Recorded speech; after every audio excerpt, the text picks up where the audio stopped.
This administration, you and President Biden, funded the October 7th attacks by flowing $100 billion to a homicidal, genocidal regime that funded those attacks. That statement is profoundly wrong. Why? Senator Cruz. Thank you, Mr. Chairman. Senator. Mr. Secretary, you have presided over the worst foreign policy disaster of modern times. When Joe Biden became president, he inherited peace and prosperity in the world.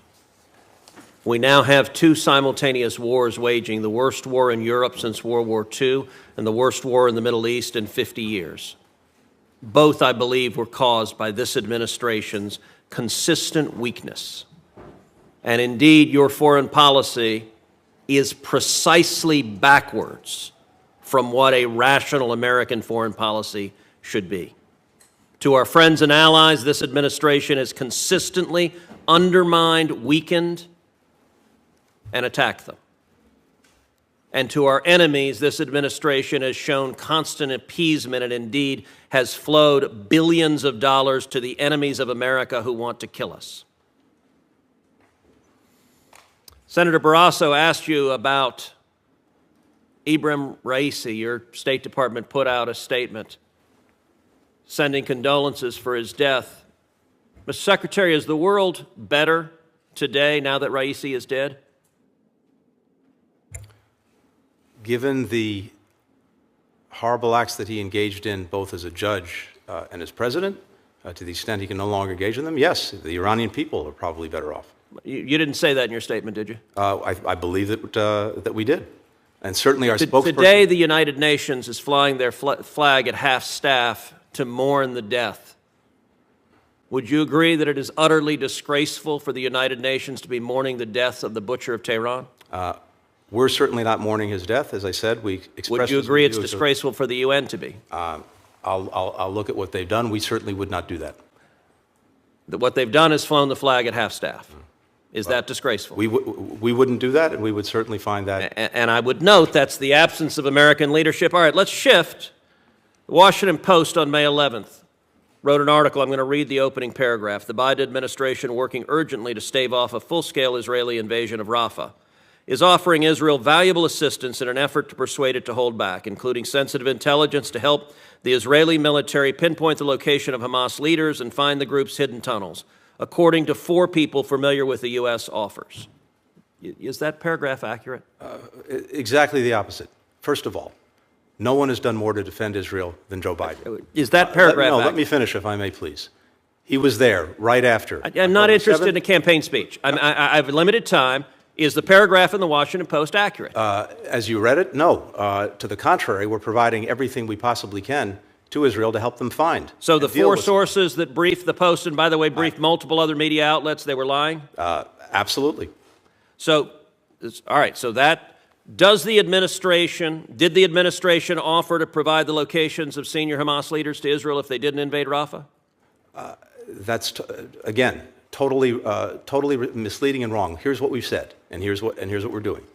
We have said that there is a better way to deal with the challenge that... I'm not interested in the speech. If you don't want to hear my answer... Did you offer the location of senior Hamas officials if they didn't invade Rafah? That's a yes or no. If we had the locations, of course we'd provide them, irrespective.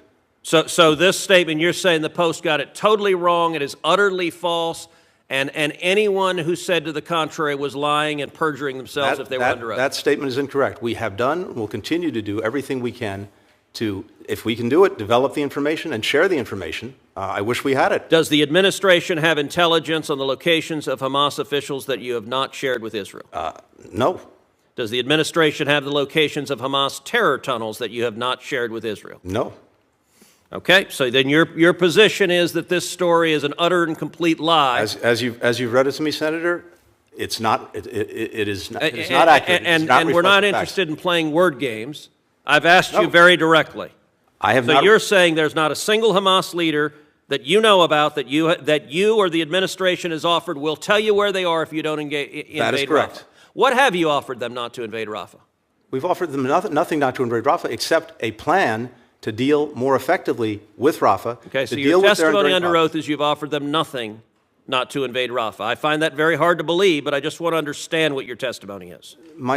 I'll be very clear. We have told them, we've been engaged in a long conversation with them about the most effective way to deal with the problem we agree must be dealt with. They are quite Hamas aware and you Rafah. disagree with their plan to kill the Hamas terrorists because That's you and the absolutely- president have vocally that is said it. And to be absolutely clear, wrong. your State Department on the morning of October 7th sent out a tweet telling Israel not to engage in military retaliation. I called you out at 3 in the morning and you deleted that tweet. The next day, you personally on October 8th sent a tweet saying you'd spoken with the Turkish foreign minister and Israel should not retaliate. From the very beginning, the Biden administration has consistently at every stage told Israel, and by the way, when I called your tweet out, you deleted it again. At every stage, you have been telling Israel, do not kill the terrorist, and that has been from day one. Senator, I was in Israel 5 days after October 7th. I've been there 7 times since. No one, starting with President Biden, has done more to make sure they have what they need to defend themselves from Hamas, to deal with the threat that Hamas poses. With all due respect, that is ludicrous. That is ludicrous. Why have you cut off weapons to Israel then? We have not cut off weapons to Israel. In fact, as you know well, starting many years ago, President Biden was at the heart of the MOU that led to Israel having a 10-year guaranteed supply of assistance.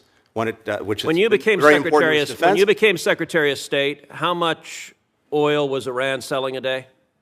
I'll have to come back to you on any numbers. I don't have the numbers. You don't know. It doesn't surprise me you don't know. It was about 300,000. How much oil is Iran selling today? We've applied sanctions against more than 200 entities that are engaged in petrochemicals. How much oil? You can tell me. I'm sure. Don't filibuster. You know. I'm not filibustering. How much oil are they selling today? Do you know? You tell me. Apparently you don't know. So you don't know how much they were selling. It was 300,000. Today they're selling about 2 million barrels a day. Let me ask you. And given the sanctions, given the export controls, given the other controls we put on, the cost of doing that, the evasion that they have to engage in, which we're trying to cut off. They've made about $80 billion. Let me ask you another question. I'm running out of time, so I'm not interested in speeches. Let me ask you this. How many Ghost Fleet ships did Iran have in November 2020? We have sanctioned more than 200 It's a question. of those. I'm not. How many did they have? The total number, I can't tell you what it had in 2021. I'll come back to you with that, but we have... The number was about 70. Yeah, how many did they have today? We blocked about 50 of them. Okay, let's see how effective you are. How many do they have today? As I said, we blocked about 50 of them. How many do they have today? You tell me, I'm sure you... They have about over 400. Look, this administration desperately wants a new Iran deal. You have been showering cash on Iran from day one. And understand, the $6 billion you were asked about is the tip of the iceberg. By refusing to enforce oil sanctions, we have seen Iran's oil sales go from 300,000 barrels a day when you got into office to over 2 million barrels a day today. That's $80 billion. 90% of Hamas's funding comes from Iran in a very real sense. This administration, you and President Biden, funded the October 7th attacks by flowing $100 billion to a homicidal, genocidal regime that funded those attacks. That statement is profoundly wrong. Why? I'm not even going to humor it. I think it's a disgraceful statement. Why?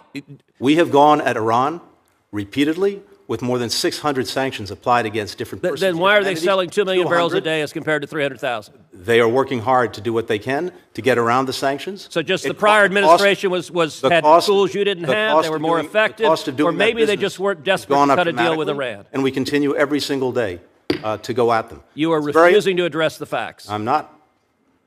Then why are they selling 2 million barrels a day? Because they're determined to try to do that. We're determined to cut them off. They weren't determined when Trump was president? They were determined. And, of course, unfortunately, we also had their nuclear program in a box. No fissile material being produced. Okay, you're not answering the question. You're filibustering another topic. Senator Cruz, you get the last word. You get the last word. You funded our enemies and you undermine our friends, and the world is much, much more dangerous as a result, and Americans are at greater jeopardy because of it. Yep. Senator Merkley. Well, thank you, Mr. Chairman, and thank you, Mr. Secretary. I applaud your and the President's efforts to condemn Hamas's invasion on October 7th, to secure a ceasefire, and to secure the release of hostages. President Biden has also recognized, however, that the campaign carried out by the Netanyahu government in Gaza has included what the president's called indiscriminate bombing, resulted in a massive number of civilian casualties. The NSM-20 report concluded, and I quote, "Given Israel's significant reliance on U.S.-made defense articles, it's reasonable to assess that Israel has used U.S.-provided weapons in instances inconsistent with international humanitarian law." Given this assessment, why did the State Department conclude that Israel's assurances that it was not using weapons in a manner inconsistent with international law are in fact credible and reliable? Thank you, Senator. We've said two things from day one since October 7th. One, that Israel not only has the right, it has the obligation to defend itself and to try to make sure that October 7th never happens again. And the United States is committed to doing everything we can to support it in those efforts. We've also said that the way Israel does it matters, particularly with regard to civilian protection in Gaza and the provision of humanitarian assistance to Gazans who need it. And we have been working every single day since then, not only to provide Israel with what it needs, but also to do our best to help see that Palestinians get what they need in Gaza. And we see the horrific suffering of children, women, and men who've been caught in a crossfire of Hamas's making for 8 months now. And we are working every day to try to alleviate that. When it comes to the NSM and the use of our weapons, here's what the report said. It said exactly as you quoted. Given the totality of the damage that's been done, and given the fact that we are a major provider of weapons to Israel, it is reasonable to assess that in some instances, Israel has acted in ways that are not consistent with international humanitarian law. And indeed, we are investigating a number of instances, some of which are alluded to in the report, others that are not, to make those determinations. Israel itself is investigating hundreds of incidents to make its own determinations. And indeed, there are criminal investigations underway in Israel in this area. It's very difficult to make final determinations in the midst of a war when we do not have access on the ground, and when you have a almost totally unique battlefield where an enemy, a terrorist organization, Hamas, is hiding behind and underneath civilians in apartment buildings, in mosques, in schools, and firing at the Israeli forces.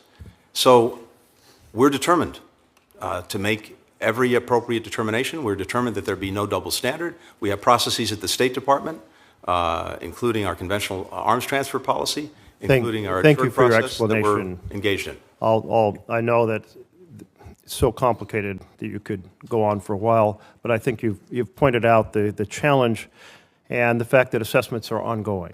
I do feel it's important that we approach these questions in NSM 20 with as much integrity as possible. On May 7th, President Biden announced his decision to pause the shipment of the 502,000 bombs. And the following day, he drew a red line stating that, quote, "If Israel goes into Rafah, I'm not supplying the weapons that have been used historically to deal with Rafah, to deal with the cities." And you, Mr. Secretary, reinforced this point when you said, if Israel launches a major military operation into Rafah, then there are systems we're not going to be supporting and supplying for that operation. We are already seeing significant action in Rafah. About 1 million people have fled the city. Is the President going to stand by his red line?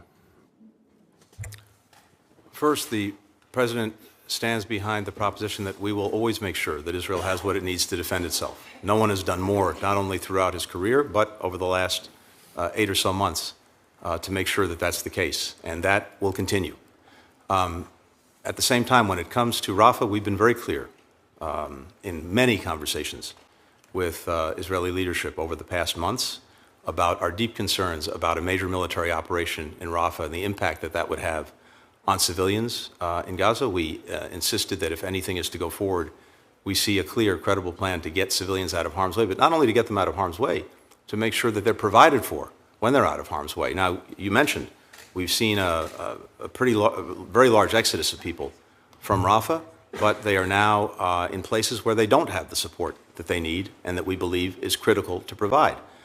We also remain very concerned about any major military operation and the impact it would have on the remaining population, given the dense urban environment in Rafah and what we've seen in other places. And so the President's been clear about this with Israel,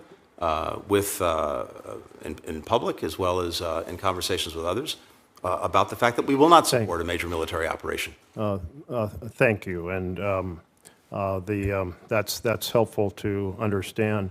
I wanted to turn to the issue of providing aid in the situation of the challenge of food and water and medical supplies and so forth. The NSM 20 report noted that action and inaction by Israel contributed significantly to a lack of sustained and predictable delivery of needed assistance at scale, and that the level reaching Palestinian civilians remains insufficient. Insufficient is a very polite way, given that we now have what Cindy McCain has described as full-blown famine in the north, and we're all very aware of the highly stressed conditions in the south as well. As a result of the restrictions that Israel has had in place, we have been urging them, you all have been urging them, and I applaud that, to open more gates, to have a more systematic inspection process so far more trucks per day can get in, to make sure that once the trucks are through the gate, that they can actually get to the warehouses without being attacked or so forth. You've also supported air deliveries by ourselves and by other nations. You've also built a dock. All these things are in response to the restriction of aid.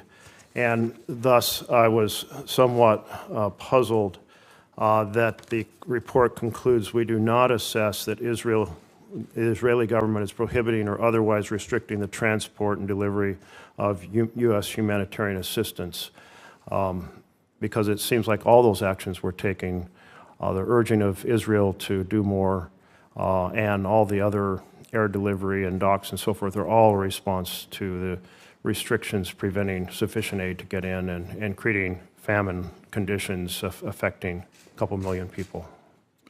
If you could respond briefly. Yes. First, Senator, there is no doubt that the people of Gaza, children, women, men, are experiencing an acute humanitarian crisis. And food, water, medicine, shelter, all of these things are in severe short supply. And we've been working every single day as well since October 7th to try to make sure that they could get what they need. And we have impressed upon Israel time and again the imperative of really bringing a determined focus to this, not making it an afterthought in the conduct of the war against Hamas, but an absolute priority. They've taken steps over these many months to open access points, going back to October, to have aid go in, but it has not been sufficient by far to meet the need.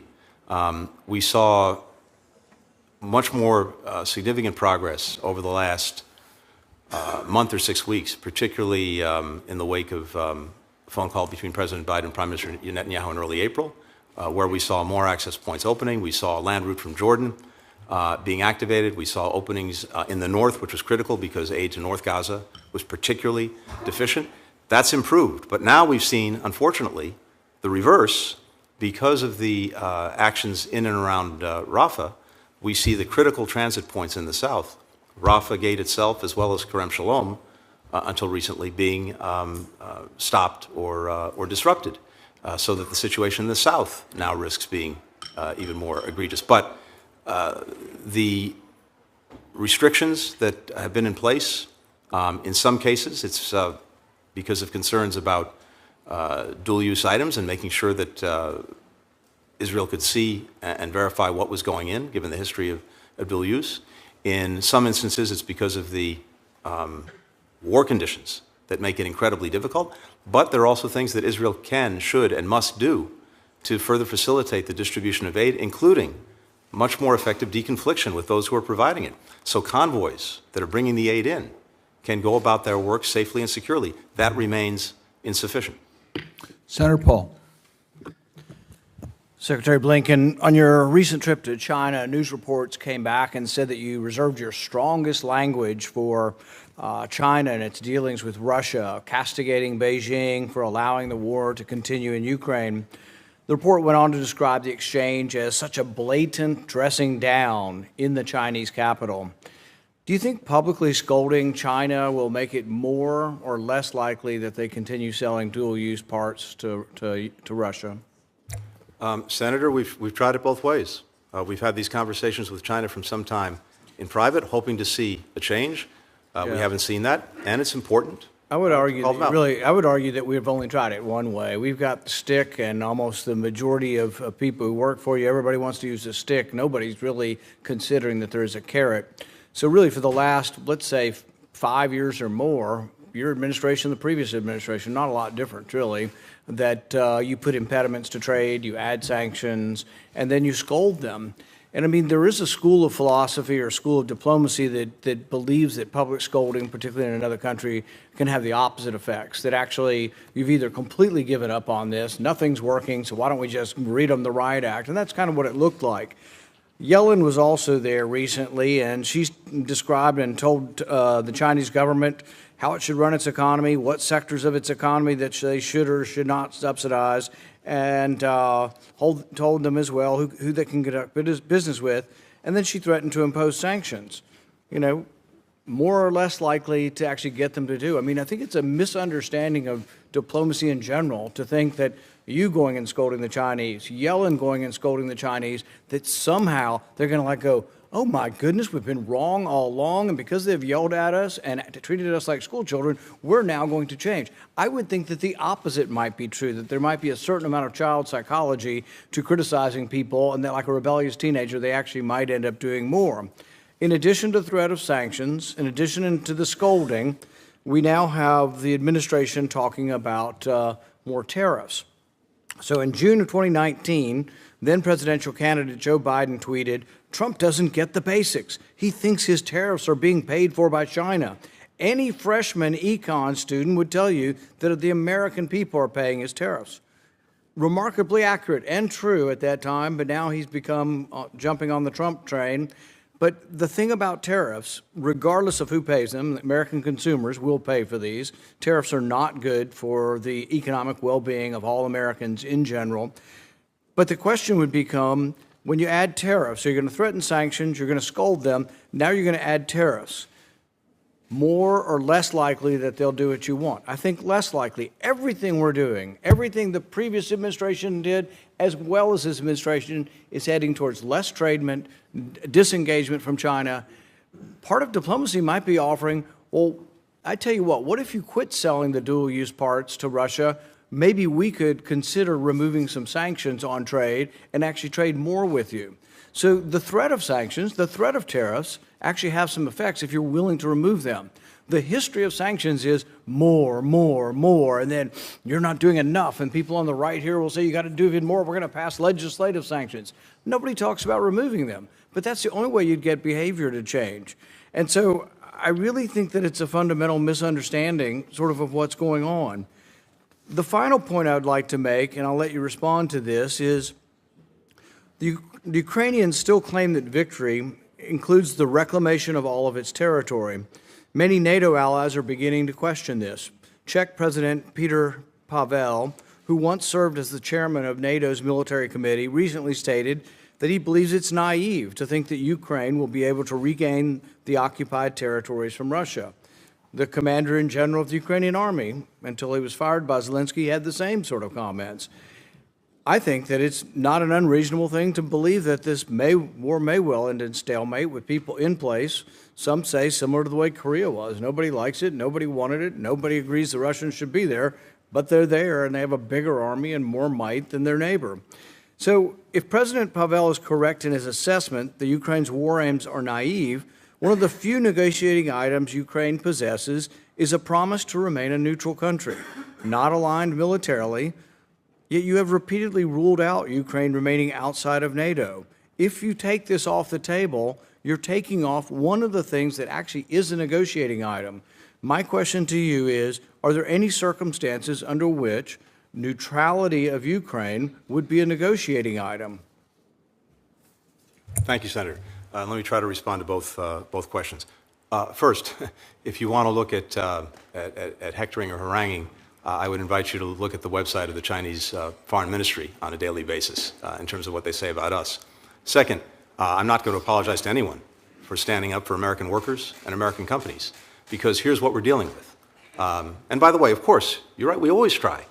And as a diplomat, I always try to engage our partners or adversaries diplomatically, quietly, to see if we can get the result.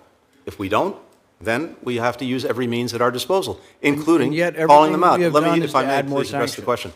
So on this, what we've seen and what we're seeing now, and this goes to the tariff question, is China very deliberately using overcapacity in critical sectors to export its way out of its current economic troubles, and to do that in a way that undercuts and indeed could gut our own workers and industries. All of that is true, but my question to you is there an offer ever that you would undo things in exchange for behavior? Of course, and that goes So with, you want to argue tariffs are good and sanctions are good. Yeah. The offer would have to be to say to the government, quietly or otherwise, that we would be willing to go in the opposite direction. Of course. There's no public, I hear no public discussion, not from Congress and not from anyone in the administration. Senator, we would undo this if this.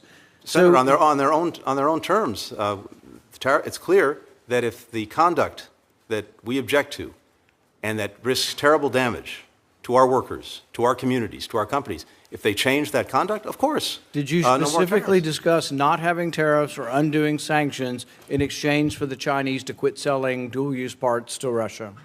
In the context, sure, if their companies don't engage in that practice, we're not going to sanction them. I didn't hear any public statements of that. Did you make private statements to President Xi that you would undo trade sanctions and not put on tariffs in exchange for better behavior towards Russia? By definition, if they don't engage in the conduct that we object to, then we're not going to be using those tariffs or using those sanctions. But this sounds like me unfortunately, drawing this out of you. It doesn't sound to me like this is the kind of diplomacy that's occurring. If you want it to occur, you have to have a little different conception of you've got the stick. The whole problem with diplomacy in this country, not just your administration, but the previous, is all you see is the stick, all you see is more sanctions. And if I ask you to tell me what has China done to change its behavior based on your sanctions, to change their behavior for the better, I would say you can't come up with anything China's doing. Everything seems to be the wrong direction. That's your interpretation. Everything's the wrong direction. No, we've actually so the seen- sanctions really are not having a value unless you want to negotiate removing sanctions to get better behavior.